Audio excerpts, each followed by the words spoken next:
자, 이제 로빈슨 가족 생존기의 다음 장으로 넘어가 볼까요? 바로 문학 작품에 나오는 가장 유명한 집 중 하나가 탄생하는 순간입니다. 밤마다 나타나는 맹수들을 피해서 안전하게 지내려면 어떻게 해야 할까? 이 가족이 마주한 건 정말 불가능해 보이는 질문이었어요. 그래서 목표는 저 거대한 나무, 근데 가지가 너무 높아서 손이 닿지도 않는 저 나무 위에 집을 짓는 거였어요. 처음에는 그냥 밧줄을 던져보려고 했겠죠. 근데 이게 생각처럼 쉽지가 않아요. 계속 실패하고 결국 제자리 걸음만 하게 된 거죠. 이렇게 막다른 길에 부딪혔을 때 아버지는 힘으로만 해결하려고 하지 않았습니다. 대신에 주위를 둘러보고 주변에 있는 것들을 이용해서 아주 기발하고 창의적인 방법을 생각해내죠. 이 부분이 정말 흥미로운데요. 복잡한 문제를 아주 간단하고 실행 가능한 단계로 착착 나누는 걸 볼 수 있어요. 먼저 해변에서 찾은 대나무로 활이랑 화살을 만들고요. 그 화살 끝에 튼튼한 실을 묶는 거예요. 그리고는 저 높은 나뭇가지를 향해 정확하게 쏘아 올리는 거죠. 그럼 화살이 반대편으로 툭 떨어지면서 실이 걸리잖아요? 바로 그 가느다란 실을 이용해서 무거운 밧줄을 끌어올리는, 그야말로 생명선을 만들어낸 겁니다. 정말 대단하죠? 보세요. 화살 하나, 실 한 가닥, 그리고 밧줄. 이 단순해 보이는 것들이 연결되면서 드디어 저 위로 올라갈 수 있는 길이 열린 겁니다. 이제 하늘에 집을 지을 준비가 끝난 거죠. 물론 집이 하루아침에 뚝딱 지어진 건 아니에요. 며칠 동안 정말 힘들게 일하고 서로 돕고 또 참고 견뎌낸 결과였죠.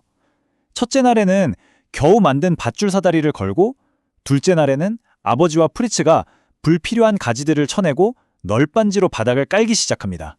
그리고 사흘째가 되어서야 도천으로 지붕이란 벽을 만들면서 비로소 집다운 모습이 갖춰지게 된 거죠.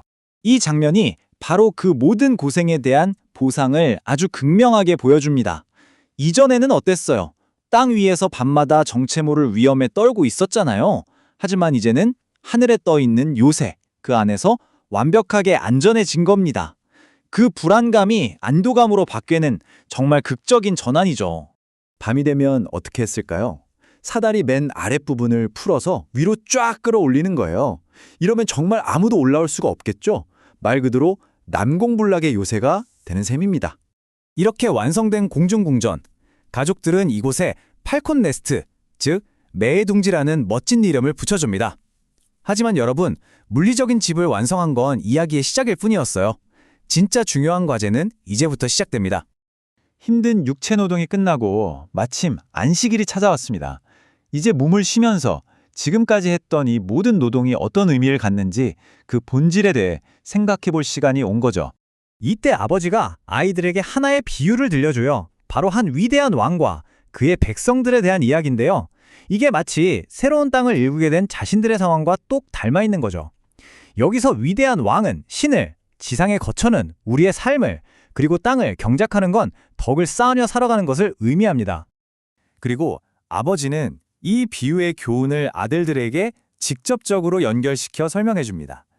얘들아, 우리의 진짜 일은 단순히 먹고 사는 게 아니란다. 우리의 마음과 영혼을 성장시키는 것이 진짜 우리가 해야 할 일이다. 그저 즐거움만 쫓지 말고 우리가 마땅히 해야 할 의무를 다해야 좋은 열매를 맺을 수 있다. 아무 생각 없이 사는 마음은 잡초만 무성한 땅과 같단다. 이렇게 말이죠. 그러니까 핵심은 이거예요. 이 가족이 힘들게 지었던 저 멋진 나무의 집, 팔콘 네스트는 단순히 비바람을 피하는 공간이 아니었던 겁니다. 그건 바로 목적과 믿음을 가지고 삶을 만들어 나가는 과정 전체를 상징하는 거대한 비유였던 거죠. 이 이야기가 마지막으로 우리에게 던지는 질문입니다. 당신은 지금 어떤 땅을 일구고 있나요? 이건 단순히 무인도에 사는 가족의 이야기가 아니에요. 매일매일 살아가는 우리 자신의 삶, 그 노동의 의미는 무엇인지 깊이 생각해보게 만드는 질문입니다.